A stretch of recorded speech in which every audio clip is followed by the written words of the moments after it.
Bem-vindos ao HTP Áudio, seu horário de trabalho pedagógico em ondas sonoras. E hoje, galera, a gente vai falar sobre empatia na escola, com duas convidadas especialíssimas, uma psicóloga e uma professora, todas aqui da rede. Mas antes de mais nada, vamos para a leitura dos e-mails com a voz mais geográfica da Seformi, que é o Peter. Então vamos lá para a leitura de e-mails do episódio passado.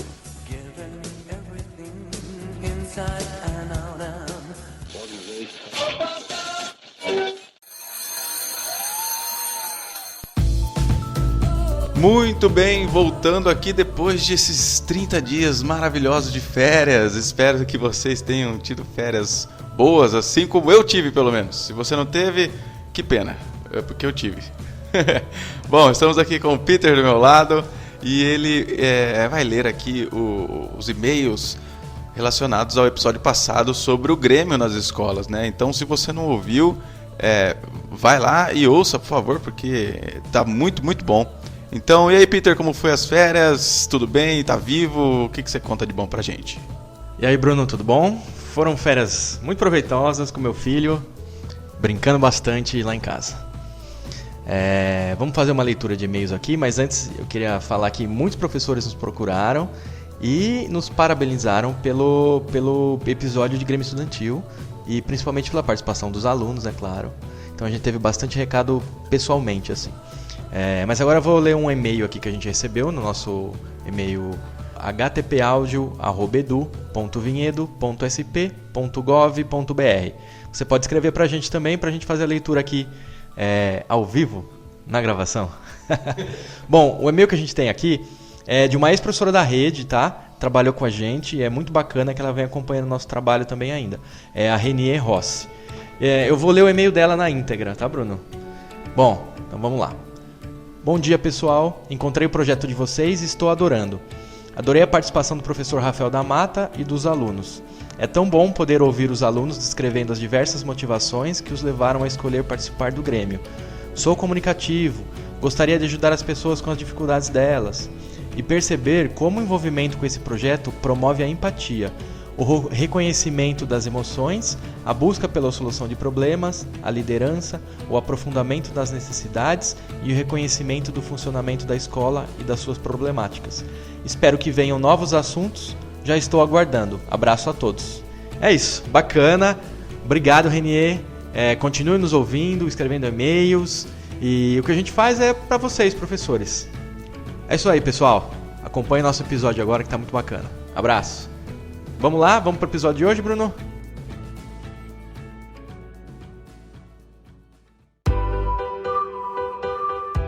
Maravilha, pessoal! Vamos aqui apresentar esta mesa, que temos duas convidadas. Então, vamos começar pela minha esquerda, a Maria Carolina Vicentini de Oliveira.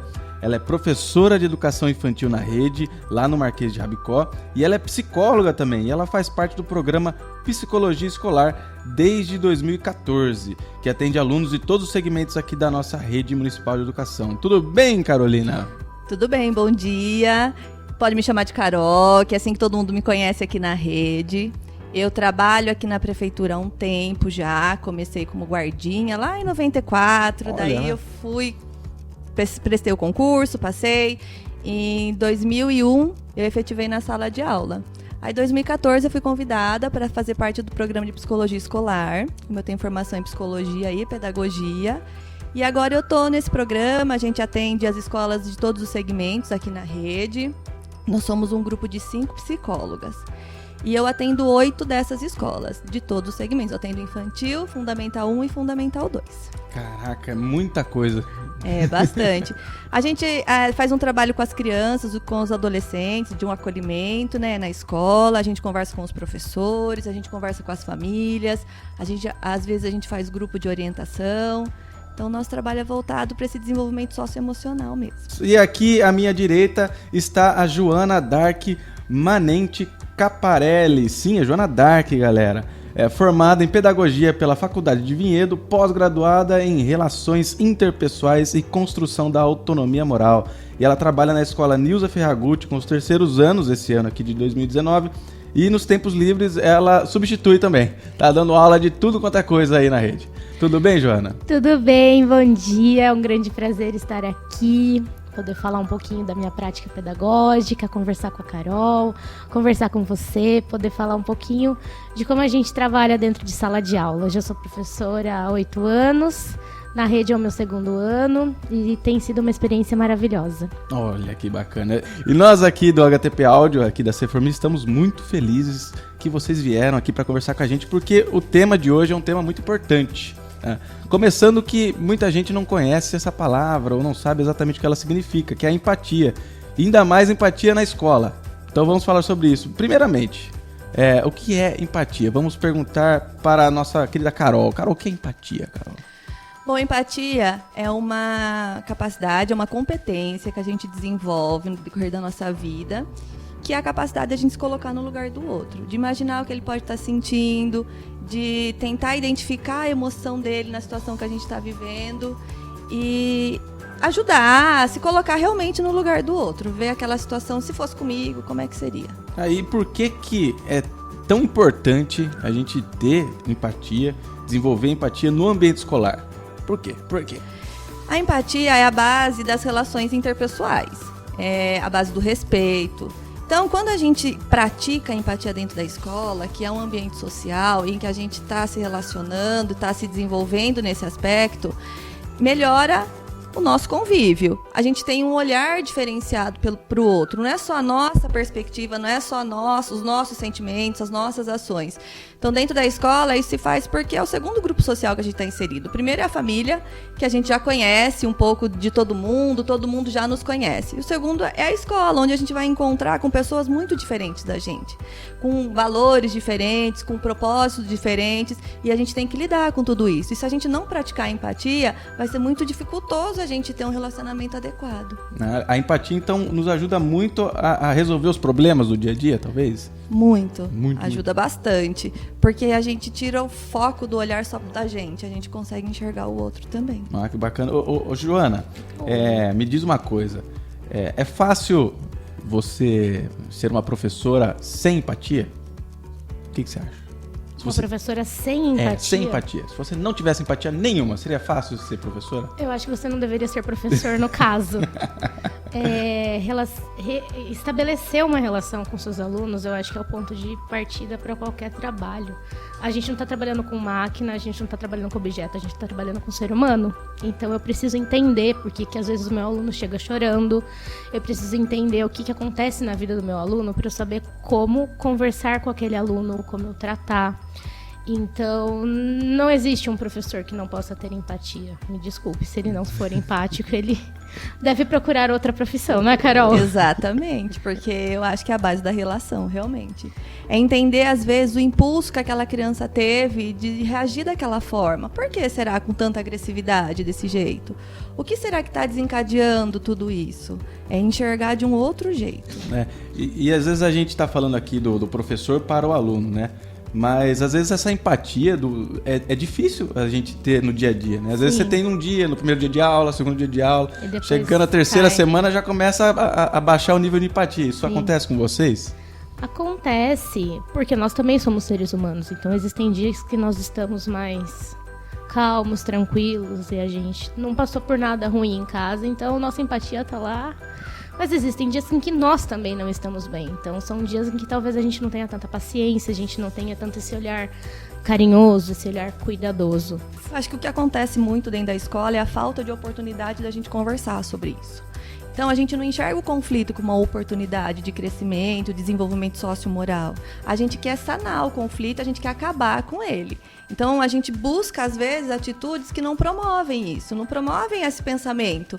E quando a gente se depara numa situação diferenciada, por exemplo, de uma assembleia de classe, que é uma roda de conversas que a gente faz com as crianças, que a gente fala sobre fatos que estão acontecendo e não sobre pessoas. Então, uma situação de bullying, eles relatam, um desconforto na aula com o professor, eles relatam.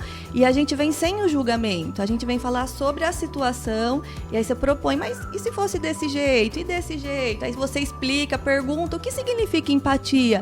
E eles não sabem te responder. Eles confundem com simpatia, com antipatia. E aí a gente vai trazendo o termo técnico para eles, vai trazendo o que realmente significa e aí ajuda eles a praticarem isso. Então, ela tem condição de chegar para ele e falar, viu, mas você lembra quando a gente conversou sobre empatia? A gente, da psicologia escolar, quando a gente faz alguns projetos nas salas de aula, tem atividades sobre empatia, porque ela está dentro das competências das habilidades sociais. Para a gente ser habilidoso socialmente, a gente tem que ter empatia, autocontrole, assertividade. Então, a gente desenvolve alguns projetos e vai falando especificamente sobre isso. E aí, a gente promove atividades. Por exemplo, uma atividade... Agora eu vou contar o segredo, mas a gente faz... O feitiço vira contra o feiticeiro, por exemplo. Então, quando a gente chega na sala, eu digo, a gente vai brincar de amigo secreto com as crianças, entre vocês. Só que o presente que você vai dar pro seu amigo é um desafio que ele tem que cumprir aqui dentro. E eles colocam coisa absurda, tipo beijar a lousa por 30 segundos, entrar dentro do lixo. E aí eu vou de aluno por aluno e falo, você faria isso se fosse você? Não, eu faria. Mas seu amigo vai gostar disso? Não, ele vai levar na brincadeira. E quando eu revelo o que é a brincadeira, o que é a atuação lá do que a gente está fazendo, que é o feitiço vira contra o feiticeiro, eles se desesperam. Não, mas eu não vou dançar galinha pintadinha aí na frente. Eu falei, mas você pediu pro seu amigo. Então, às vezes, eles precisam vivenciar o que é a empatia, o que é se colocar no lugar do outro, para eles entenderem. É legal que toda essa fala tá muito ligada ao episódio passado de Grêmio, que para quem não ouviu, depois desse aqui, vai lá e ouça, por favor, porque o professor Rafael falou que o lugar pra gente ter conflito realmente é a escola, né? Sim. A escola é o lugar de errar e aprender. Sim. Né? Então, se a gente não puder ter conflito e conversar sobre esses conflitos na escola, a gente tá lascado, porque fora dela é só punição. E eu acho que a gente, nós que somos os adultos que trabalhamos na escola, que somos os especialistas na educação, a gente tem que ser visto como um parceiro mais experiente. A gente é parceiro dos alunos, a gente é parceiro das crianças que estão lá.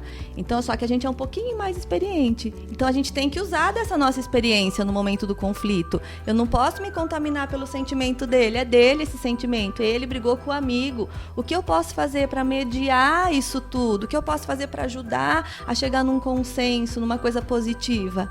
Porque, às vezes, a gente quer só acabar. Então, você vai para um canto, você vai para o outro, você vai para a diretoria. Se eu tenho um histórico de diretoria maior que o meu amigo, eu levo a suspensão e ele não leva, então isso acontece. Aí eles ficam injustiçados, e aí que vai desencadeando outros tipos de comportamento.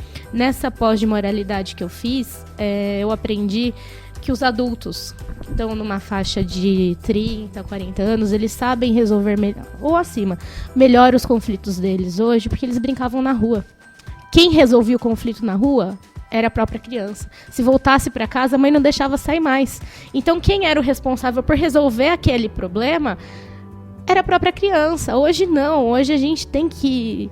Hoje o tempo todo eles estão supervisionados por adultos. Porque eles entram na escola aos 6 meses de idade e eles saem aos 15 anos do Fundo 2. Então, eles estão o tempo todo supervisionados pelos adultos. E os adultos é que tem que ter esse olhar e esse cuidado de proporcionar para eles esses momentos. Por exemplo, a educação infantil é um momento riquíssimo para isso, porque a gente tem parque todo dia, eles são o egocentrismo evidente ainda, então eles não sabem lidar com frustração, eles não sabem trocar, eles não sabem compartilhar algumas coisas. E aí que a gente vai ensinando para eles. Então a gente ensina na roda de conversa, a gente ensina nos conflitos do parque. Então é muito comum, por exemplo, que um venha chorando, ele me bateu. Mas por que ele te bateu? Ah, só porque eu peguei a pá amarela dele. Então ele tá movido ao prazer. E aí o outro também ficou frustrado. Aí a gente chama os dois. Como é que você se sentiu? Por que você bateu nele? Conta pra ele que você não gostou. Então a gente vai ser o mediador. Não é fácil, não é um movimento fácil e tranquilo de se fazer, porque a gente às vezes tem 20 alunos, 25. Mas é o que é preciso fazer, porque senão a gente resolve por eles e eles não criam autonomia nesse sentido, né? É só a gente pensar da seguinte maneira, né? Você vai ter uma aula de matemática, o professor vai ensinar a teoria e depois você tem que fazer os exercícios. Exatamente. A parte social da escola é quando você põe em prática, faz o exercício da parte social que você aprendeu na teoria com o seu professor, né? Sim. Então o professor passou a manhã inteira falando sobre empatia e respeitar o colega, aí você chega no parque e você vai botar em prática. É esse momento. Uma das coisas que a Carol falou que eu tento trabalhar bastante é quando vai resolver uma situação ou quando faz uma roda de conversa, é exatamente falar sobre o que aconteceu e não sobre as crianças que estão envolvidas, sobre os fatos. Porque senão você sempre coloca em evidência aquela criança que sempre faz mais bagunça, aquela criança que é sempre mais devagar, que não tem um ritmo como os outros, e aí você acaba rotulando. Sim. E é isso o grande problema das escolas. As próprias crianças já são rotuladas. Elas sabem quem é aquele que sempre faz bagunça, aquele que sempre vai... que está em evidência. E quem acaba fazendo isso somos nós, os professores. Sim. Por conta de falas nossas. Mas de novo você, Gabriel. De novo você, Guilherme. De novo. Você vai evidenciar. Né? Tinha que ser você. Ou eu já cheguei a presenciar situações em que... Kaique! Não, mas tio, o Kaique não veio hoje. A gente fica condicionado nesse movimento. Por quê? Porque você vai banalizando a situação. E aí ocorre o que a Carol falou. Às vezes acontece uma situação em que essas crianças estão certas, mas por elas terem um histórico de sempre fazerem coisas erradas, a gente acaba não ouvindo, acaba não vendo realmente os fatos. Então, uma das minhas posturas dentro dessa posição empática é ter uma escuta ativa. Então, se o aluno vem falar comigo, eu realmente vou ouvir o que ele está me falando. Então, você vai me contar tudo o que você tem para me contar, e aí eu chamo o outro, agora a gente vai ouvir o outro. Então, olha, você, fulaninho, tá falando que ele te bateu. O ciclaninho aqui do lado tá falando que ele não te bateu. E aí? Quem é que tá falando a verdade? Como é que aconteceu? E nesse jogo de você ir jogando para eles contarem, a verdade sempre sai, eles acabam resolvendo, eles acabam vendo, e chega no momento em que eles começam a fazer isso sozinhos. Isso é o mais bacana de toda situação. Porque é uma habilidade que a gente vai desenvolvendo. Mas a gente precisa de oportunidade para desenvolver. Se a gente não tiver, a gente não vai desenvolver. Uma vez eu trabalhei a questão de valores com uma turma de primeiro ano, e eu trabalhei muito forte essa questão de empatia. E teve uma vez que um aluno chegou e falou: tia, eu estou praticando a empatia. Eu falei: você está praticando? Ele falou: o meu amigo me deixou muito bravo e eu queria dar um soco muito forte na cara dele, mas eu pensei, eu não queria receber um soco muito forte na minha cara, então eu não bati, eu só falei pra ele: você é um bobo. Eu achei que ele ia dar um soco fraco, né? Não, mas ele resolveu de outra forma, respeitando. Exatamente. E eles levam os menores, eles levam muito ao pé da letra. Então eles entendem por bater. Aí eles podem chutar, então. Sim. Eles podem puxar o cabelo. Então a gente tem que ir explicando. A gente tem que ir explicando direitinho pra eles, trazendo tudo pro concreto, né? Porque conforme eles vão crescendo, é que eles vão tendo reversibilidade de pensamento, que a gente chama, né? Que é a capacidade de reverter o que aconteceu e me colocar no lugar do outro. Então, na educação infantil é muito comum. Ele pisou no meu pé sem querer, eu vou revidar.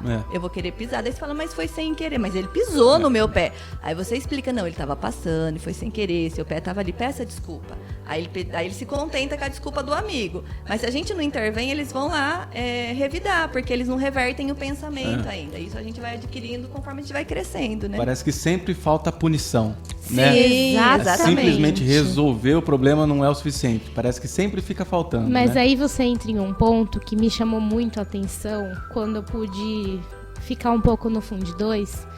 Eles esperam a punição. Exatamente. E isso é uma coisa muito triste, porque você vê que já está enraizado neles, que toda ação tem que ter uma consequência. E para eles a consequência é suspensão, é advertência, sair da sala, ir para a diretoria. Uma consequência ruim, né? Ruim, no caso. Então, quando eu tenho essa minha postura de construção da autonomia, eu tento resolver o meu problema com o meu aluno ali. Eu não gosto de mandar o problema para casa, porque o problema aconteceu dentro da minha sala de aula. Quem tem que resolver sou eu, que sou autoridade. A mesma questão, eu vou te mandar para a diretoria. Se eu fico com esse discurso, eu não tenho autoridade nenhuma sobre a minha sala. Por quê? Se eu vou mandar para a diretora, quer dizer que só quem resolve é a diretora. É igual em casa. Eu vou falar tudo pro seu pai. Então a mãe não tem responsabilidade sobre a criança, ou o contrário. Vai lá, a gente vai transferindo. Então eu tento conversar muito. E aos olhos de quem não entende essa questão de autonomia, de moralidade, parece que a gente não tá resolvendo nada. Você fala: mas ela só tá conversando.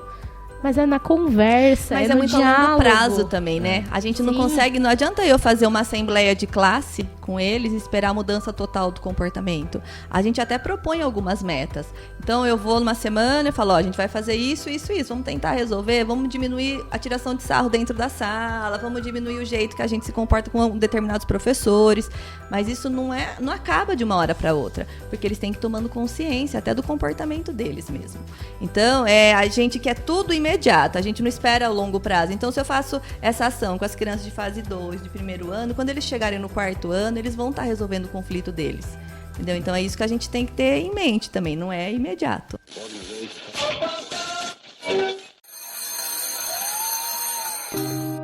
nós falamos bastante aqui de exemplos e parte prática e tal. Vamos para uma parte um pouco mais teórica aqui com a Carol. Carol, eu queria que você diferenciasse para mim, para nós, todos que estamos ouvindo, seguintes palavras, por favor. Empatia, apatia, antipatia e simpatia, porque são palavras que a gente usa muito e talvez a gente esteja usando em momentos errados, né, de forma errada. Então vamos, bate-bola, jogo rápido aqui. Empatia. Empatia, então, é a capacidade que eu tenho de me colocar no lugar do outro. Então, eu olhar a situação, imaginar, identificar e reconhecer o sentimento do outro e até o meu próprio. Ok, então, apatia.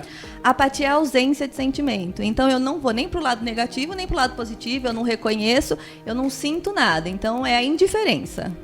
Olha, tá afiada. Vamos lá. Antipatia. Antipatia é aquela repulsa que a gente sente em algum momento. Então, eu não gosto dessa pessoa, às vezes é imediato. Então, eu olho e falo, meu santo não bateu com o dela. Isso é antipatia. E simpatia? Simpatia é quando a gente sente afeição, a gente quer se aproximar, sente acolhimento, quer compartilhar. A gente gosta do outro. Então, só de bater o olho, a gente gostou. Então, isso é simpatia. Olha, que bacana. Anotaram tudo, pessoal? Maravilha. Bom, e outra coisa que eu gostaria de trazer aqui para a mesa, que são duas palavras que aparecem muito no cotidiano escolar, tá? Que eu acredito que com certeza a gente usa errado, tá? Duas condições, talvez, duas doenças, eu não sei, ela vai explicar pra gente. Carol, psicopata e sociopata, quem são eles? São pessoas, né, que estão aqui na nossa sociedade, mas eles são pessoas portadores de transtornos de personalidade. Então não é porque o menino ele é mais agressivo na escola que ele é psicopata. O psicopata ele tem uma característica de muita frieza, ele não desenvolve empatia, a característica principal é de não ter remorso, não sentir pena. E ele é muito sedutor, ele é uma pessoa que conquista as demais, ele consegue estar no convívio social, mas é tudo uma mentira. Então ele não se afeiçoa profundamente com ninguém, porque ele está sempre envolvido com as questões dele no sentido de querer ganhar, ele é muito egocêntrico. Então ele vai articulando tudo para o seu bem próprio. Então, assim, mas eles não sentem remorso nenhum. E não tem empatia. Então, eles não conseguem identificar ou imaginar o sentimento do outro. E eles só querem se promover. Tem alguns estudos que dizem que é genético e é inato à pessoa isso. Então, ela nasce assim. E a gente está acostumado a ver os psicopatas nos filmes, que eles praticam aqueles crimes super violentos ou em série. Não, no nosso convívio diariamente a gente pode ter psicopatas. Eles são muito sutis às vezes, né? Então, eles conseguem se manter em empresas por alguns anos, eles conseguem até ter relacionamentos amorosos, mas eles são muito mentirosos, eles vão articulando sempre para conquistar o que eles querem. Um psicopata, então, ele não tem empatia, mas ele pode parecer muito simpático. Pode, isso. Olha. Ele tem uma lábia muito sedutora, então ele conquista as pessoas pela palavra. O psicopata é muito usado, que você falou, nos filmes e séries e tal, mas nem todo assassino ou assassino em série é um psicopata. Não. E nem todo psicopata vai ser um assassino em série. Não, geralmente os psicopatas eles nem cometem crimes assim tão violentos. Eles são mais da fraude mesmo, eles querem conquistar o que eles almejam. Mas esses assassinos em séries, assim, eles não costumam ser... Tem alguns que são, claro, psicopatas. Mas os psicopatas, eles não deixam pistas, eles são muito articulados. E é 3% da população masculina e menos de 1% da população feminina. Mais uma vez, os homens estragando esse planeta. Vamos. E um psicopata, ele faz ele tem como um encaminhamento, um processo psicológico, assim? Então, é muito difícil clinicamente você identificar a Clinicamente, psicopatia a palavra que eu tava procurando. e você fazer um tratamento com eles, né? Porque eles são muito ardilosos, eles mentem muito. E é difícil a gente identificar, não tem nenhum exame clínico comprovado que você fale, olha, é psicopata. A gente sabe que tem uma disfunção no desenvolvimento de sentimentos morais, que é o sentimento de culpa e de remorso. A gente sabe que acontece isso, mas não dá pra gente identificar essencialmente. Há testes que a gente aplica, os psicólogos forenses, que são aqueles que atuam na penitenciária, com os juízes, eles têm mais conteúdo específico sobre isso. Mas é muito complicado da gente identificar. É mais fácil identificar durante a infância ou não?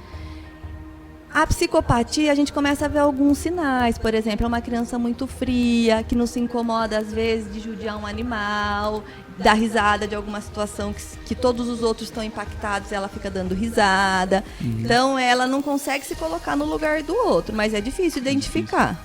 E o sociopata? O sociopata, ele também tem a característica de não ter remorso, mas ele é um pouco mais impulsivo. Os sentimentos dele a gente consegue ver de uma maneira mais clara. Então, geralmente, eles têm ataque de fúria quando eles não conseguem o que eles querem. Eles conseguem demonstrar o sentimento de uma maneira mais genuína. E eles conseguem identificar o sentimento do outro também. Então, às vezes, eles conseguem se afeiçoar um pouco mais a algumas pessoas. Mas eles têm muita dificuldade em grupos sociais, né? E há estudos também que dizem que a gente desenvolve a sociopatia a partir de situações que a gente vivenciou na nossa vida. Traumas, então, assim. Então, não é inato que nem o psicopata é. O sociopata a gente pode desenvolver a partir das nossas experiências mesmo. Ah, que legal. O sociopata, então, ele tem meio que ele procura não se relacionar muito, assim? Isso, ele é antissocial, realmente. Mas, às vezes, ele quer pertencer em algum grupo, mas ele não consegue se manter por muito tempo por conta das reações agressivas que ele tem. Então, é um comportamento mais impulsivo.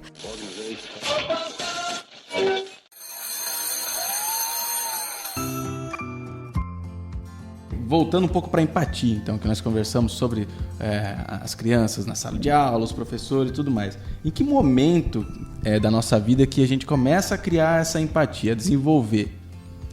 A gente desenvolve a empatia a partir do momento que a gente nasce. Então, a partir das relações que a gente vai estabelecendo com os nossos familiares, às vezes o bebê é um pouquinho maiorzinho, ele vê uma outra criança chorando, ele já muda a expressão do rosto. Então, ele vê alguém caindo, ele já fica meio assustado. Tudo isso é empatia. Eles não têm claramente como a gente tem, no sentido de se colocar no lugar do outro. Mas aí a gente vai ensinando para eles. Por exemplo, bateu no amigo, olha lá, seu amigo está triste agora, o que a gente pode fazer para ajudá-lo? Ou é muito comum na educação infantil os bebês de berçário 2, que tem faixa de 1 ano e meio, morderem o amigo. Então aí a gente ajuda, não é que a gente vai dar bronca, a gente fala que não pode, a gente pega o gelo, ele ajuda a colocar o gelo, ajuda a passar a pomada, mostra o machucado, olha o dodói. Tudo isso é a prática da empatia que a gente está ensinando para eles e é uma habilidade que a gente vai desenvolvendo desde sempre. E com os maiores é bem nesse sentido. Você machucou o seu amigo. Você não vai perder o parque. Não tem relação. Eu falo, você bateu, você vai perder o parque. Não, vem aqui, ó. Seu amigo está machucado. O que você pode fazer pelo seu amigo nesse momento? Como eles já são maiores, eles vão propor, eu vou buscar gelo. Eu vou buscar um band-aid. Então você coloca a criança numa situação de que ela vai ter que cuidar daquilo que ela causou. Então você vai despertando a empatia nesse sentido de, olha, você fez alguma coisa, a gente vai ter que resolver isso de alguma forma. Como é que você vai cuidar do seu amigo, já que você magoou ele? Ou a mesma coisa quando eles falam coisas que magoam os amigos, e a gente conversa, a gente coloca eles em situações em que eles vão pensar sobre aquilo. E às vezes eles falam algumas coisas porque eles estão acostumados a ouvir em casa, por exemplo, eles trazem para o contexto da escola e eles nem se dão conta do que eles estão falando. Então a gente tem que informar para eles. A gente ajuda as crianças na expressividade emocional, então identificar o sentimento que eles estão tendo no momento, por exemplo, de frustração, no momento de tristeza. Agora você está muito bravo porque eu não deixei você fazer isso.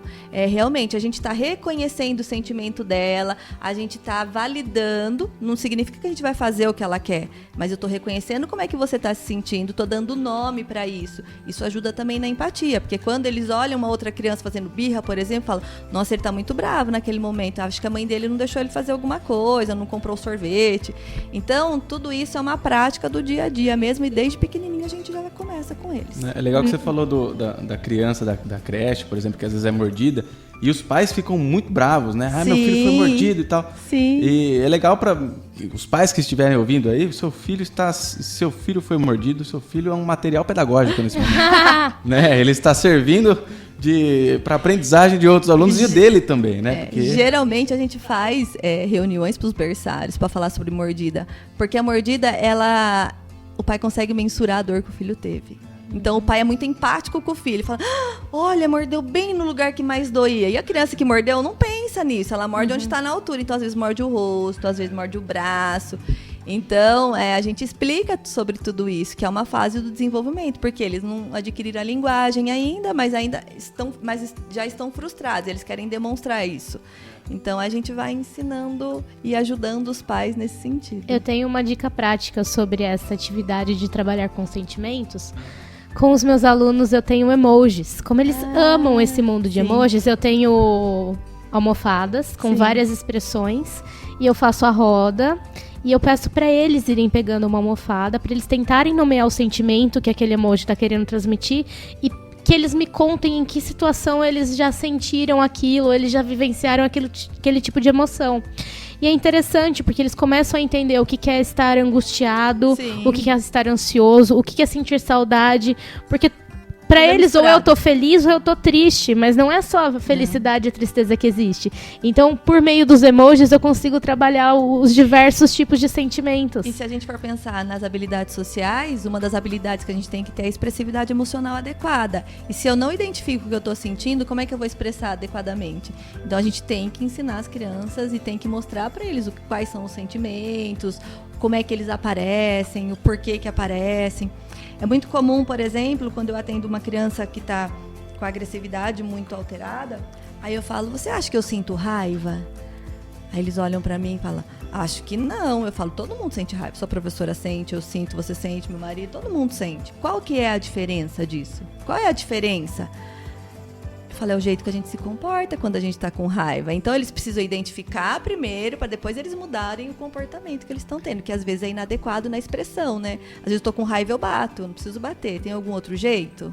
Entendeu? E é engraçado que eles aprendem muito pelo exemplo. Sim. Eu tô com uma sala esse ano que eles são extremamente agitados. Então, tem momentos que eu não consigo a atenção deles. Eu falo, gente, eu preciso que vocês se acalmem. E eu coloco uma música tranquila para eles ouvirem. E esses dias eu tive um conflito na minha sala e eu falei para uma criança específica, falei, olha, eu acho que você precisa ir lá fora, se acalmar um pouco, para depois você voltar e a gente resolver o conflito. Falei, vai beber uma água, passa uma água no rosto, depois você volta. E na sequência, em que o menino saiu, outra criança pediu para sair. Falei, pode ir. Aí essa criança que pediu pra ir depois voltou e falou, tia, eu fui lá cantar pra ele, porque a música acalma, você ensinou que com a música a gente fica mais calmo. Aí o outro voltou e falou, tia, a gente já pode conversar. Eu falei, a gente já pode conversar. Ele falou, estou mais calmo. Então eles aprendem, querendo ou não, eles não sabem usar estratégias, então eu tento ensinar várias estratégias. Respira. Porque criança, quando tá no conflito, ela... Amigo, primeiro você precisa parar de chorar, depois você precisa se acalmar pra gente conversar. E são coisas que eles não aprendem. Se nós, os adultos da relação, não ensinarmos como é que eles devem atuar, a gente tem que ser eles modelo não de vão referência saber. positiva. Né? Exatamente. E às vezes a gente se contamina pelo sentimento deles. E a gente acaba se envolvendo no conflito, aí fica uma briga de 3 crianças, por exemplo. Porque a gente tá lá envolvida emocionalmente como eles. Então a gente tem que ser modelo de referência positiva. Mas uma coisa, Carol, que eu acho que a gente tem que ter muita atenção é que é fácil pra gente identificar os casos que são agressivos e sempre resolvem os conflitos de alguma forma. Mas a gente também tem que ter um olhar muito atento às crianças que não resolvem conflitos e se submetem a tudo. Sim. Isso é mais difícil, porque tem criança que apanha, tem criança que é sempre autoestima muito abalada, discriminada. Então acha que se eu não fizer o que ele tá pedindo, porque as crianças, eles vão percebendo quem é cada um e vão usando. Sim. Então se você não fizer isso pra mim, você não pode brincar comigo. E não tem força de dizer, não, eu não vou fazer. Porque acha que tem que se submeter porque quer ser aceito, porque a autoestima tá um pouco mais abalada, então é uma criança mais triste na sala, que não se coloca tanto, Sim. ou que tem muita insegurança em realizar as atividades, mesmo que ela acerte. Sim. Mas ela tem muita insegurança, quando ela erra alguma coisa é muito nervosa, fica chorosa demais, tem sintomas de ansiedade, então dói a barriga, dói a cabeça, quer ir embora. E é mais fácil você conseguir trabalhar com essas crianças que são agressivas e fazer elas são mais expressivas, exatamente, né? Do que essas que não se expressam. Então, às vezes elas passam despercebidas e aí a gente não... Aí desenvolve muita timidez, Sim. aí pouca sociabilidade, aí a gente encaminha pro serviço de psicopedagogia porque não tá desenvolvendo direito isso, ou pra psicologia clínica porque é aquilo, mas na verdade só a gente acertar as relações na sala. E de novo volta a pergunta do Bruno. Se eu não sou uma professora empática, eu Como não é que me eu vou preocupo perceber? com nada disso. Exatamente. É muito mais fácil eu ter um aluno agressivo, eu tiro e falo, vai pra diretoria e toma uma suspensão. E é muito melhor eu ter um aluno que é quieto, calado dentro da minha sala de aula, que não me dá trabalho, basicamente. Então, esse olhar do professor, de ter esse lado afetivo mesmo, de ver como é que ele pode cuidar daquele aluno. O afetivo não é no sentido de falar, ai, que bonitinho, você é a professora fofinha. Não, você tem que afetar aquele aluno. De alguma forma, você tem que ter um olhar e ver como é que você pode ajudá-lo, ou sendo pro lado agressivo, ou sendo pro lado que ele vai precisar se expressar de alguma forma. Então eu acho que a gente tem que ser muito cauteloso na forma com que a gente fala, na forma com que a gente se expressa. Nas comparações que a gente faz, né? Porque a Sim. gente aplica o conteúdo dentro da sala de aula e espera o rendimento deles. E aí a gente não compara eles por eles mesmos, a gente compara com o outro, às vezes. Então ele teve um avanço significativo, mas não atingiu ainda o objetivo que era. Mas olha o avanço que ele teve aqui. Então a criança tem que ser vista por ela mesma. É o indivíduo que está ali com a personalidade. Tem alguns que são mais expansivos, outros mais impulsivos, outros que são mais quietinhos, mais tímidos, e eles têm que ser enxergados assim, né? A gente não pode generalizar todo mundo sendo igual, né? Sim, e outra coisa que a gente faz nisso de você acabar rotulando, a gente rotula os ruins, os que têm mau Sim. comportamento, mas também a gente tem que tomar o cuidado para não enaltecer. E sempre dar o exemplo, mas o Pedro nunca faz isso. Por que você não é igual ao Pedro? Sim. Porque o 8º ano A é uma sala excelente, vocês deveriam ser como o 8º ano A. Então você gera um clima que é muito ruim. Até de competição, né? De competição, e você torna aquele momento uma coisa ruim, para vocês terem ideia. Quando eu trabalhei com o 6º ano, em uma das rodas que a gente fez de conversa, um aluno quis se posicionar. E ele disse que os amigos o chamavam de nerd, e ele não gostava, porque ele levava o nerd não como um elogio de ser uma pessoa inteligente, mas de ser aquele nerd pro lado ruim, Sim. dos filmes e tudo mais. Puxa saco do professor. Exatamente. E ele se sentia mal. E os amigos faziam isso não pelo lado ruim, como uma forma de elogiá-lo, só que tava tendo um impasse porque a mensagem não estava chegando da maneira correta. E se você não disponibiliza esses espaços para os alunos, as coisas não vão sendo trabalhadas da maneira com que elas deveriam, então você só foca no conteúdo, e você não abre espaço na sua sala para uma das coisas que seria mais importante, que é você saber se relacionar, é você saber falar com o outro, é você saber ouvir o outro, porque uma das grandes dificuldades que eu noto hoje é que eles não sabem ouvir. O egocentrismo não tá parando no infantil. Não, o egocentrismo tá chegando lá na vida adulta. No fundo 2. Então eu só quero saber a minha versão da história. Eu não quero ouvir o que o outro tem a falar. Eu não quero ouvir o que aconteceu. Eu tenho a minha perspectiva e é ela que é a correta. Então se a gente não tirar esse olhar que eles têm, a gente vai ter cada vez mais uma sociedade mais heterônoma, que não sabe resolver os seus próprios conflitos. Exatamente.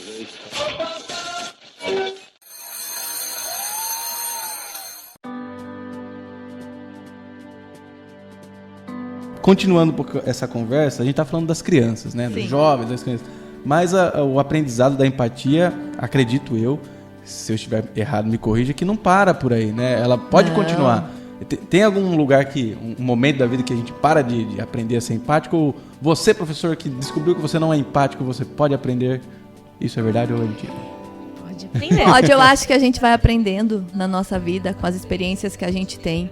O que a gente não pode deixar é de olhar para o outro, de ouvir o que o outro tem a dizer, de tentar analisar a situação não só da sua perspectiva. Eu acho que tudo isso é uma evolução, a gente vai evoluindo, de acordo com que a gente evolui nos estudos, em tudo, a gente vai evoluindo nesse desenvolvimento sociomoral também. A gente vai ficando mais experiente, mas a gente tem que se propor a isso. Então, se lá no infantil eu ajudo a criança, eu faço a mediação da relação dela, eu já estou mostrando para ela alguns aspectos. Na vida adulta, eu já tenho condição condição de fazer isso. Então eu vejo uma situação na rua mesmo, uma pessoa precisando de ajuda. Puxa vida, como será que é para atravessar a rua desse jeito? Eu vou lá ajudá-la. Olha, como será que está se sentindo aquela pessoa que passou por essa situação agora? Que foi até às vezes humilhada perto da gente. E a gente não toma atitude nenhuma, né? Nenhuma. Porque a gente tem medo, porque a gente não quer se expor, porque a gente não quer se envolver, às vezes, no relacionamento das outras pessoas. Mas a nossa empatia a gente tem que ir praticando nesse sentido. E é um exercício diário, principalmente com as crianças. É muito comum a gente ver uma criança chorando e quando tu fala, ele chora mesmo, ele chora todo dia. E aí você vê que a pessoa já está apática àquela situação. Sim. Ela não quer nem resolver mais. Tá indiferente, Tá indiferente. E querendo ou não, o que eu percebo é que toma muito tempo. Você Sim, ter... isso que eu ia falar. Você precisa disponibilizar tempo para você resolver esses conflitos do fato, olha, chama um, chama o outro, vamos ouvir, vamos conversar. É muito mais rápido eu tirar da minha sala, dar uma ocorrência, dar uma suspensão. Então, se eu não quero disponibilizar meu tempo, eu vou resolver da maneira mais autoritária possível. Sim. Uma das coisas que eu tento falar para todo mundo é que parece que eu não tenho autoridade sobre os meus alunos porque eu não sou autoritária. Então, eu tento explicar para todo mundo que eu não preciso ser desrespeitosa, mal educada com os meus alunos para eu ter autoridade Brava, né? sobre Gritar, eles. ter cara Exatamente. feia. Então, dentro da minha sala de aula, eu mantenho um tom de voz com eles. Basicamente, eu não grito. Eu não preciso ser autoritária. Eu tenho autoridade sendo respeitosa, mantendo uma linguagem boa com os meus alunos. É um vínculo de reciprocidade. Exatamente. Você se comporta assim e eles se comportam assim com você. É claro que eles são menos experientes, Sim. eles vão proporcionar os conflitos, eles estão em contato com os pares, né, que os conflitos aparecem de uma maneira mais evidente, mas eles não são desrespeitosos com você. E eu também tenho como falar pra eles, por exemplo, eles estão gritando. Eu posso virar e falar, algum dia eu já gritei com vocês? Algum dia eu já fui desrespeitosa com vocês? Então não. Então eu que sou o exemplo, nunca fiz ou nunca tive esse determinado tipo de postura, então eu posso cobrar deles. Sim. Se eu grito dentro da sala de aula, Perde, eu né? dou a chance para eles gritarem. Se eu sou desrespeitosa, eu dou a chance deles serem desrespeitosos comigo. Então, você tem que ter um tipo de postura para que eles também tenham a sua postura. É o espelho. E eles são muito espertos. Sim. Quando a gente vê nitidamente quando entra um professor especialista ou quando muda, porque eles se moldam ao jeito daquela pessoa. Eles sabem como eles devem agir. Isso acontece com pai, com mãe, com tia. A criança muda. E de acordo com o adulto que está na frente deles, eles sabem como eles devem agir.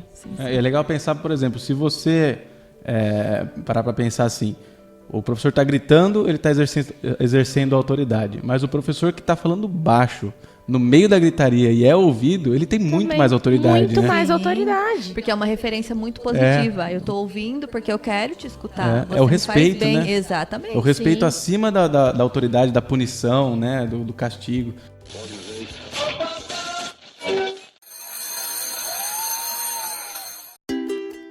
Maravilha, voltando aqui então para a Joana. Vamos conversar agora mais diretamente com a Joana, fazer as perguntas para ela, porque trouxemos ela aqui especialmente porque ela faz um trabalho muito bacana nesse sentido de empatia, desenvolver a empatia com os alunos, né? Não sei se você, ouvinte, já viu aqueles vídeos do professor que faz uma fila na frente da sala de aula e cumprimenta cada aluno de um jeito diferente. Não sei se você já viu isso. Talvez já, porque viralizou uns 15 vídeos desses na internet.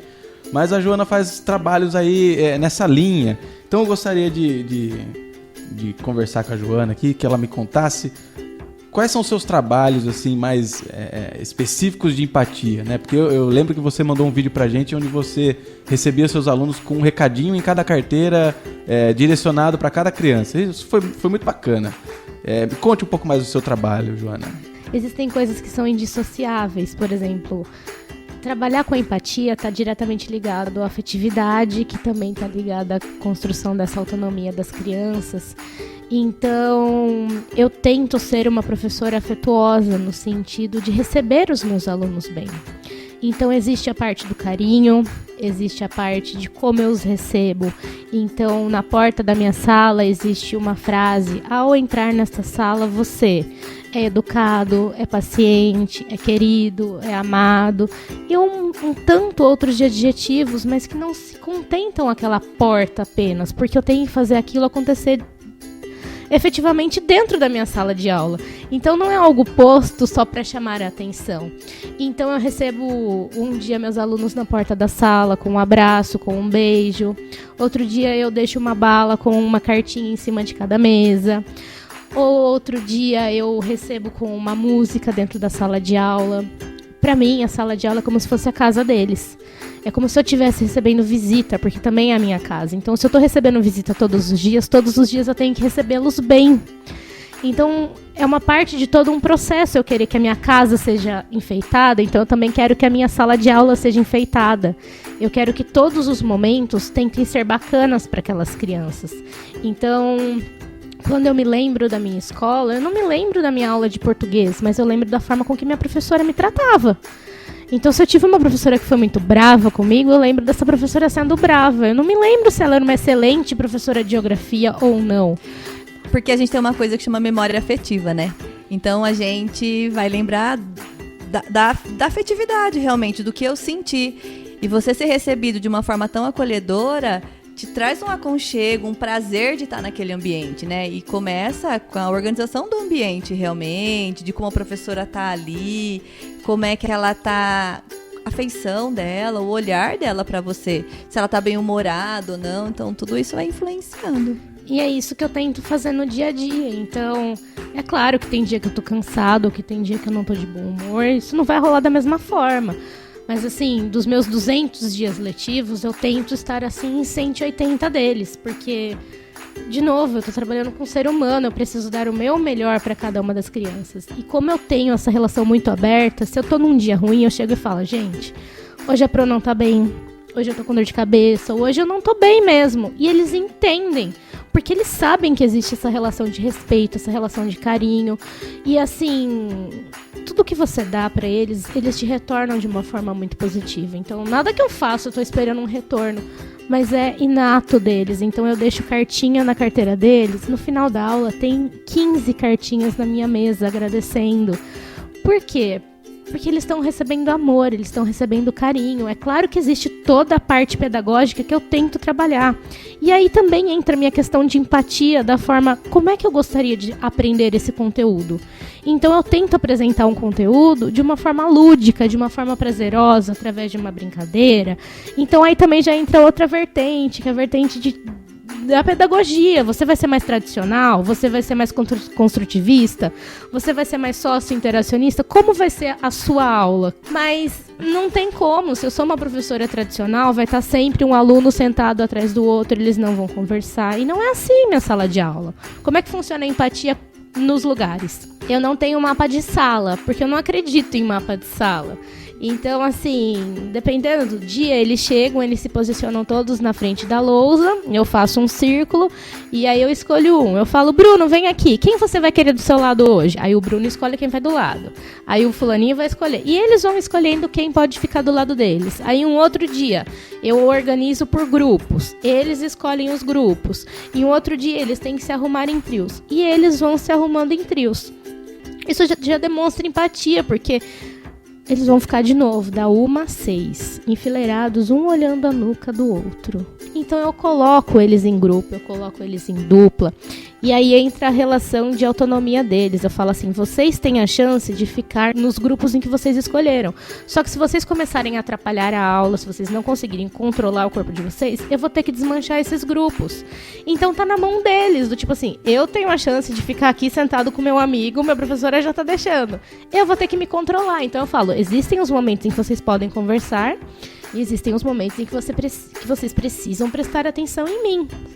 Que é a questão do limite, né? É a questão do limite. Quando a gente fala muito sobre essa questão da empatia, algumas pessoas que não têm a prática pedagógica, não conseguem entender o contexto da sala de aula, ficam imaginando, mas aí eles fazem o que eles querem. Não é isso, o limite é praticado a todo momento, são as consequências que a gente chama de sanção de reciprocidade. Então, se houver algum comportamento inadequado, a gente conversa, eles têm que ter a consequência deles, né? Então, às vezes, eles estão muito agitados. Agora você perdeu o direito de ficar um pouco perto do seu amigo, que você está muito agitado, você vai ficar perto de mim. A hora que você conseguir se acalmar, você volta. Quando você achar que você consegue ficar lá, você volta, porque a gente tem que ir colocando os limites de uma maneira adequada também. De tudo isso que eu faço, eu acho que a maior demonstração de empatia é nesse relacionamento com os alunos, de estar atenta, a escutar, a ouvir, a entender a realidade da vida deles. Então, assim, eu gosto muito de conversar com os meus alunos. Então, eu sei quem tem irmão, quem não tem, quem gosta da prima, quem não gosta, quem tem periquito, papagaio e tudo mais. Por quê? Sou eu que tô lá de novo, 200 dias do ano, da 1 às 6 com essas crianças. Se eu não conhecer, não tem como eu fazer um trabalho efetivo, um trabalho que eu possa trabalhar individualizadamente com cada um deles. Porque eu preciso atingir de alguma forma, de novo, eu preciso afetar cada uma dessas crianças. Então, assim, eu entrei no meu 3º ano. Uma das minhas primeiras atividades, eu faço meio que uma brincadeira, que é uma entrevista, que eles têm que me falar que desenho que eles gostam, que música que eles gostam, que filme eles gostam. E a primeira coisa que eu faço é assistir esses desenhos, é ver esses filmes, é ouvir essas músicas, para que eu consiga conversar com as minhas crianças. Eles falam do Lucas Neto, eu tenho que me inteirar de quem é o Lucas Neto, para eu saber se aquilo é bom ou não, para eu poder dar um direcionamento para eles. Falar, olha, eu assisti, eu gostei, eu não gostei. Olha, essa música que você tá ouvindo, eu acho que não é uma música legal para você. Quando eu fui pro Fundamental 2, que eu tive a oportunidade, eu fiz a mesma coisa. E eles me mostraram uma realidade de várias coisas que eu não conhecia. Porque como eu tô muito no Fundi 1, eu conheço o desenho, o filme de Fundi 1. E eu fui pro Fundi 2 e me aprofundei nas coisas que eles gostam também.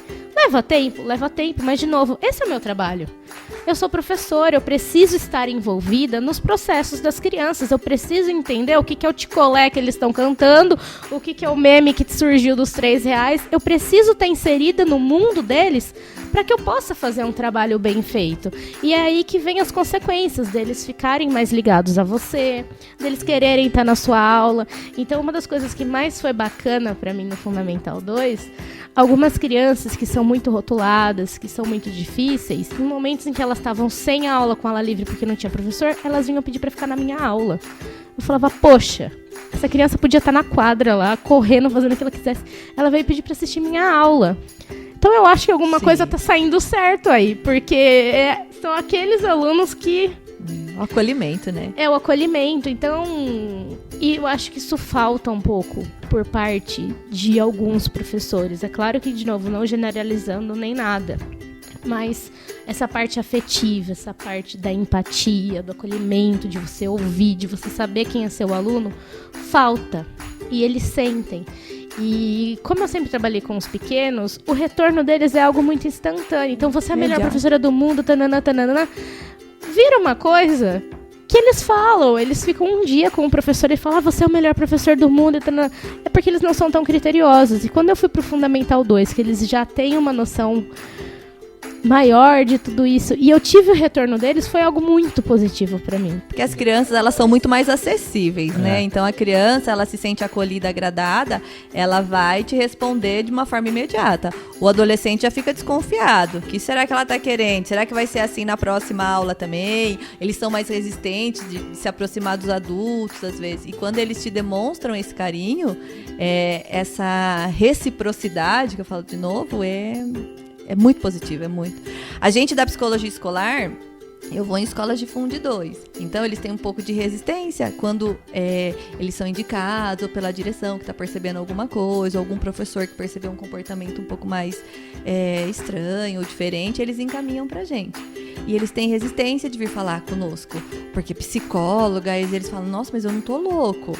Né? E quando a gente começa a conversar, cria um vínculo, é interessante que eles vão conversando com os amigos e às vezes está no pátio da escola, Carol, eu posso conversar com você hoje? Eu quero tirar uma dúvida, então eles te procuram, então isso é muito positivo. E uma dica de ouro aí, porque eu já trabalhei bastante, gosto de trabalhar com jovens, assim, eu me dou bem com eles. É assim, o pessoal muito fala que é uma verdade, né? Você chega na sala de aula, o aluno tem que respeitar o professor. É o contrário. Chega na sala respeitando seus alunos. Alguns alunos não vão te respeitar, porque eles não têm motivo para te respeitar. Alguns jovens realmente não têm. Alguns jovens já passaram por coisas na vida que você nunca vai passar na sua. Exatamente. Então, assim, respeita ele primeiro. Ele vai ver que você respeita ele, respeita a história dele. Ele vai ver que você respeita. aí ele vai começar a te respeitar também. Então, mais uma vez, lá do começo da conversa, né? Você é o profissional, você é o adulto da questão. Então você mostra, você dá o exemplo pra ele. Você não precisa ser desse jeito, porque eu não vou ser com você também. Mas você sabe que tem 2 professores que tem um canal no YouTube chamado Merenda Mental? Conte mais sobre isso. Que eles fizeram um vídeo que eu achei sensacional, falando de professores no primeiro dia de aula, na volta às aulas. E eles fizeram um vídeo e eu tinha acabado de ouvir na volta às aulas uma professora dizendo: não, porque no primeiro dia de aula você tem que chegar com a cara fechada mesmo. Você pode mostrar os dentes. Não pode mostrar os dentes. Foi exatamente essa frase. Eu falei, gente, qual é a lógica de você receber os alunos que você vai ficar o ano todo de cara amarrada? O que esses seres humanos pequenos vão pensar de você? Mas aí a gente entra numa outra questão que até é um pouco mais ampla, né? Você tem todo esse desenvolvimento da empatia do professor com o aluno com o professor. Porém, não acaba aí. Porque depois o professor tem que se relacionar com outros professores, com funcionários da escola, com o seu coordenador, com o seu diretor, com o seu secretário e tudo mais. Então, as relações que cercam o professor são muitas, são enormes. Os pais, as crianças. Então, realmente, é muito fácil a gente entender o porquê que um professor perde a paciência às vezes. Sim. Porque é muita pressão. Você que não é professor, você entenda que é muita gente olhando pra gente ao mesmo tempo. São os alunos, são os pais dos alunos, são os outros professores. Então, essa relação de empatia não pode acabar entre aluno e professor, né? O que é mais difícil? Ter empatia com aluno ou ter empatia com outro professor? Eu acho, sinceramente, que, de novo, as crianças estão aprendendo. Então, a gente meio que dá uma colher de chá para tudo que acontece. Sim. O adulto, não. Então, eu já me deparei várias situações que eu precisava de empatia das pessoas que estavam no meu local de trabalho e isso não acontece. Então, isso é bem complicado. Eu acho que as relações entre os adultos na escola, elas são complicadas. Porque tá tudo envolvido. Quais são os meus valores? Eu não acredito no seu jeito de dar aula e você não acredita no meu. Exatamente. E aí a gente pode desenvolver simpatia ou antipatia e esquecer da empatia nesse momento. Então eu acho que as relações entre os adultos é muito mais difícil a gente praticar empatia, porque a gente espera do outro um comportamento. Da criança, a gente entende até que eles estão em desenvolvimento, mas de um adulto eu já espero que ele faça isso. E se ele não faz, eu vou entrar com julgamento. E a empatia, ela não pode vir carregada de julgamento. Então é muito difícil nas nossas relações, assim. E aprofundando mais ainda, às vezes você fala assim, você está lá desenvolvendo seu trabalhinho, tudo bacaninho e tal, aí vem um outro professor e faz um comentário maldoso ou algum julgamento. Aí você fala assim, nossa, mas ele não sabe como eu me sinto. E às vezes é exatamente o contrário. Você talvez precise parar para pensar o que esse professor está pensando e sentindo para ter falado isso. Às vezes vai te ajudar em alguma questão. Porque às vezes esse professor está passando por muita dificuldade naquela sala, por exemplo, e você está voando naquela sala, mandando benzaço naquela sala. Sim. E você não sabe o que está acontecendo na vida dele também, né? Mas aí entra a questão das habilidades sociais, né? A assertividade, por exemplo, que é a capacidade que eu tenho de colocar o que eu tô sentindo sem ofender o outro. Sim. Então ele não precisa fazer um comentário maldoso, ele pode vir conversar com você, puxa vida, olha, eu me sinto tão assim nessa sala, como é que você consegue desse jeito? Mas a gente não baixa a guarda, a gente não quer demonstrar as nossas fragilidades pro outro, né? Então é melhor eu acusar, eu apontar, eu achar que não tá certo, do que a gente vir conversar de uma maneira mais assertiva, com uma expressividade mais adequada, porque a gente é acostumado assim na nossa vida, né? A gente tá sempre apontando. E essa resposta contrária, né? Às vezes você está sendo totalmente empático e simpático com uma pessoa e de repente você recebe uma resposta contrária. É muito difícil, né? Você trabalhar isso. E isso em sala de aula também deve ser difícil. A Joana trabalha muito aí a empatia com seus alunos. O que você faz quando um aluno reage com você ao contrário de tudo que você está ensinando? É novembro, você já ensinou tudo de empatia que você sabia ensinar para ele e de repente ele dá uma resposta atravessada para você. Como que você age? Então, normalmente, quando eu preciso conversar com um aluno, não é a sala toda, é algo que está acontecendo especificamente com um aluno, eu sempre tiro da sala, eu sento, eu fico na altura da criança ou eu me abaixo e eu realmente converso. Então, o que é que eu venho falando para você durante todo esse tempo? O que você aprendeu? Por que você fez isso agora? O que te motivou a fazer isso? Então você se lembra quando a gente conversou sobre empatia? Você se lembra quando eu dei exemplos? E eu converso muito com os meus alunos sobre a questão da confiança. Então eu digo pra eles que eu confio muito neles. Só que a confiança é uma coisa que ela termina, que ela acaba. Então eu tenho uma questão de chances. Olha, eu falo, eu vou te dar uma chance pra você melhorar, pra você mudar e tudo mais. Só que se isso um dia acabar, a Pro não vai ter mais como confiar em você. E é muito triste quando a confiança acaba. Para você ter uma ideia, nesse final de bimestre agora que eles foram para as férias, nessa semana ainda, eu fiz uma festinha com eles de despedida na segunda, e aí eu coloquei um filme e eu saí da sala e eu fui chamando um por um para ir para fora da sala de aula e conversar comigo. E eu conversava com eles. Como é que foi esse bimestre? O que você acha que você aprendeu? O que você acha que você poderia melhorar? Como é que você acha que você pode vir para as férias para ter um desenvolvimento melhor? E foi muito interessante porque eles conseguem se autoavaliar. Eles sabem exatamente onde é que eles estão indo bem, onde é que eles não estão indo bem. Alguns pedem desculpa. E isso é muito interessante, porque eles estão numa fase em que eles estão começando a entender tudo, o que é certo, o que é errado, o que eles podem mudar, o que eles não podem. Então, como eu converso muito com eles, eles são acostumados a me ouvir e eu a ouvi-los. Então, assim, é muito diálogo, é muita conversa, é muita paciência, é muito vamos ver o que podemos fazer juntos. Então, é claro que você dá autonomia para a criança tentar resolver, mas eles estão num período em que eles ainda precisam da nossa mediação. Então, o que você acha que você poderia fazer pelo seu amigo agora? Ou como é que você acha que eu me senti quando você respondeu exatamente isso pra mim? Mostrar que eu também tenho sentimentos, que eu me senti chateada com aquilo que ele fez. E, de novo, você me deixou chateada por você ter feito isso. Eu não estou chateada com você. Então, tem muita... Nós temos atitudes pedagógicas que não são pedagógicas. A tia tá triste. Você me deixou infeliz. Isso é muito feio. O que é feio, gente? Não é esse discurso, não é assim que a gente conversa. Então, você ter feito isso não me deixou bem, não me deixou feliz. Ou quando eles estão bagunçando, vocês estão tendo uma atitude desrespeitosa comigo. É você descrever a ação. Você fez isso, então isso aconteceu e eu me senti assim. Não é falar diretamente com a criança, você me deixou triste. Ela pode ter te deixado triste, sim, mas não foi ela, foi a atitude que ela teve. E ela precisa entender isso, né? Porque às vezes a gente fala com eles, nossa, eu fico irritada, eu tô irritada com você. Eles acham que é tudo, né? Então, não, o que você tá fazendo tá me irritando, olha só como eu fiquei. Então, e a gente expor o nosso sentimento mesmo. Eu fico muito triste quando isso acontece, assim, porque a gente tem que descrever para as crianças.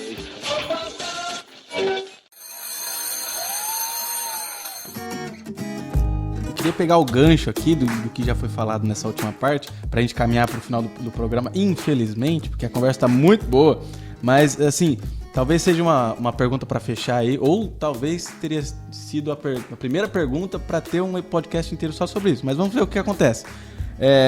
Qual que é a importância pra vocês duas, hein? Agora, duas professoras aqui, da empatia durante a avaliação do aluno. Não eu, aluno, estou fazendo a minha avaliação. Não, o professor está avaliando o aluno. Qual que é a importância da empatia? Onde entra a empatia nessa hora de avaliar um aluno? Eu acho que a gente tem que parar para pensar no que você considera avaliação.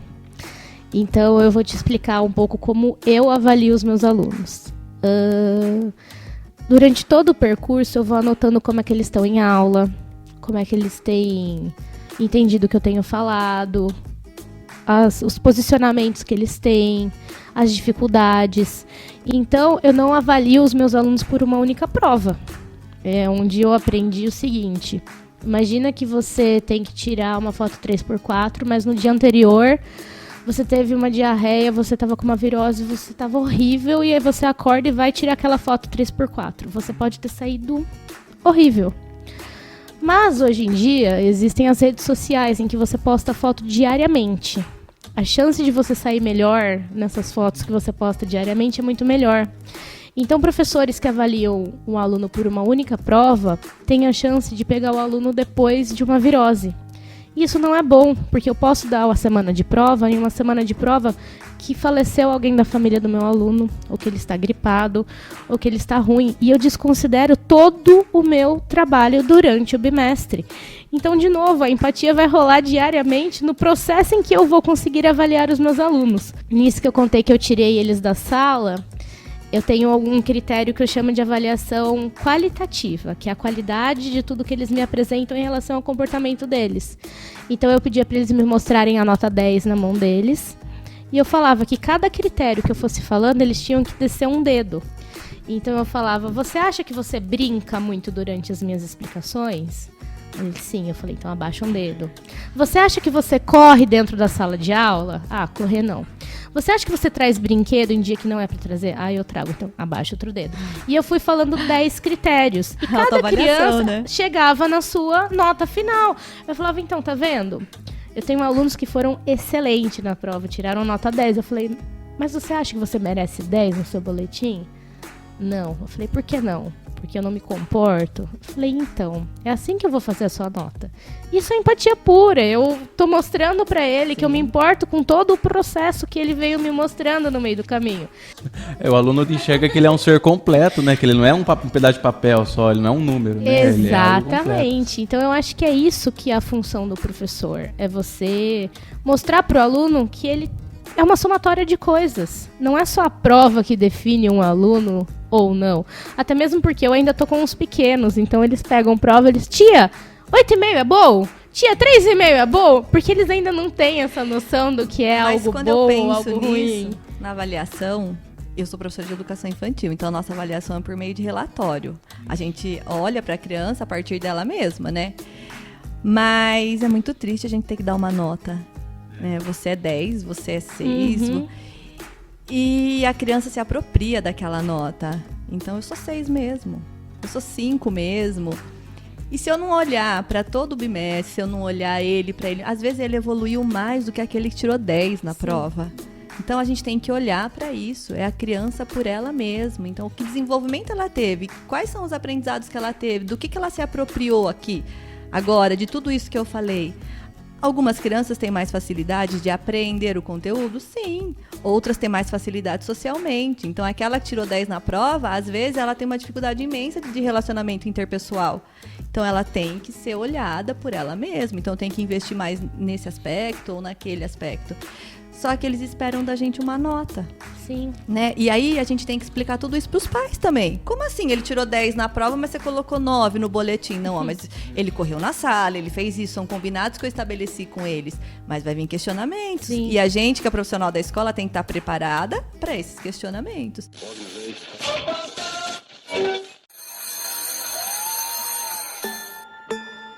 Gente, que conversa maravilhosa, complexa e que poderia ter aí uma série de 22 episódios, mas infelizmente estamos caminhando aqui para o final. E para dar uma fechada no assunto, um gancho para os nossos e-mails, ficamos aí com a Fala Dudu.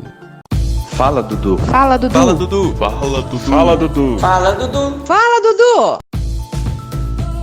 Atualmente, uma das demandas aos profissionais que atuam na educação é a importância da reflexão da própria prática. A conversa de hoje me fez lembrar de um termo chamado alteridade, algo que pode agregar para a nossa reflexão. Em uma busca rápida pela internet, um dos princípios fundamentais da alteridade é que o homem, na sua vertente social, tem uma relação de interação e dependência com o outro. Por esse motivo, o eu, na sua forma individual, só pode existir através de um contato com o outro. Para o antropólogo Carlos Rodrigues Brandão, existe uma problemática para a alteridade e, por isso, é uma questão para ser pensada com frequência. Nas palavras do antropólogo, o diferente é o outro, e o reconhecimento da diferença é a consciência da alteridade.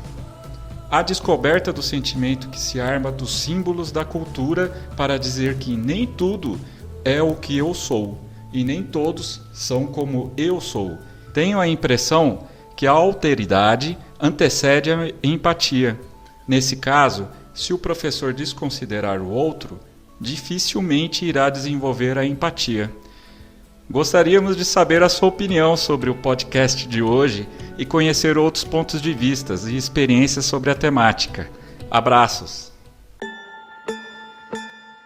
Muito bem, agora, para dar uma distraída, uma relaxada, vamos para a bolacha pedagógica.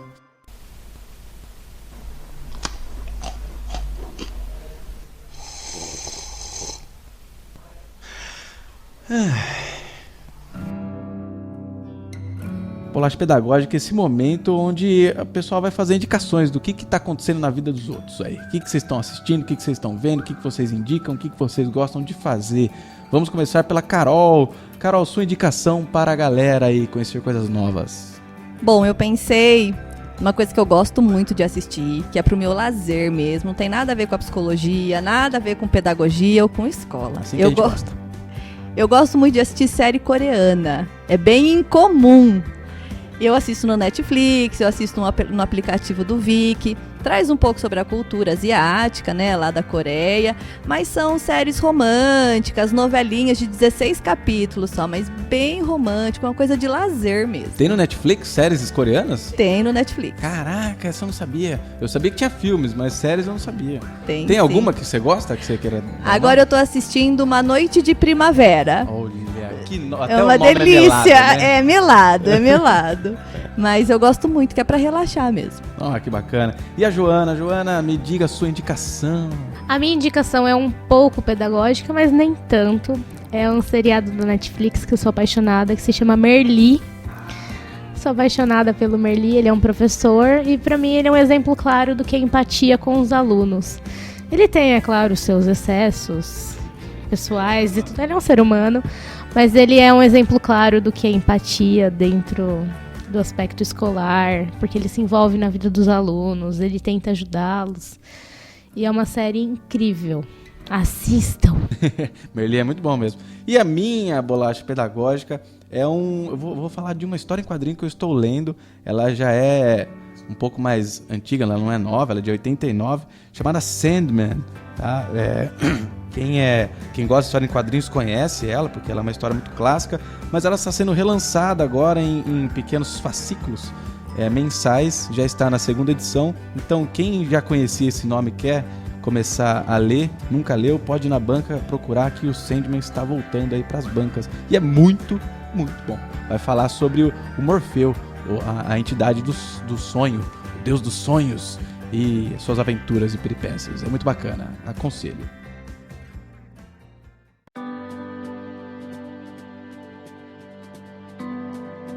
E agora, infelizmente, temos que terminar o nosso episódio, então eu vou agradecer muito a participação de nossas convidadas. Mas antes das nossas convidadas, eu vou agradecer aqui ao Fabrício. Vocês não escutaram o Fabrício ainda, mas ele está aqui quietinho no cantinho dele. O Fabrício, que é da Lux Produção, ele é um amigo aqui nosso, ele tem uma produção de vídeos e vídeos de casamento e eventos. Ele é um baita profissional, ele emprestou muita coisa pra gente já. Aqui, muitos dos vídeos que você viu no canal foram feitos com materiais do Fabrício. Então eu queria agradecer muito, Fabrício. Dá um grito aí, Fabrício. Sucesso pro podcast de vocês. Muito obrigado, Fabrício. E agradecendo aqui nossas convidadas, a Carol. Carol, muito obrigado. Obrigado por tudo que você falou aqui, foi muito esclarecedor. Agradeço demais. Obrigada eu pela oportunidade. Espero ter ajudado bastante. Estou à disposição. Sempre que vocês precisarem, podem me convidar que eu venho. Precisaremos, com certeza. E a Joana, muito obrigado, Joana. Você que tem os dias atribuladíssimos aí, com várias substituições. Muito obrigado pela sua presença e suas falas. Muito obrigada, adorei participar. Obrigada mesmo. Que bacana. E lembrando que você que tem dúvidas, sugestões, comentários, perguntas, pode enviar para o e-mail htpaudio, sem o acento, por favor, tá? htpaudio@edu.vinhedo.sp.gov.br. É tudo isso mesmo, tá? Que você ouviu. E você pode nos encontrar no Twitter também, no @audiohtp, ok? Lembrando que o HTP Audio é um projeto da C4Me, que é a Central de Informação em Mídias da Secretaria de Educação de Vinhedo. Galera, muito obrigado. Vocês estão ouvindo, vocês que participaram, obrigado. E até o próximo episódio.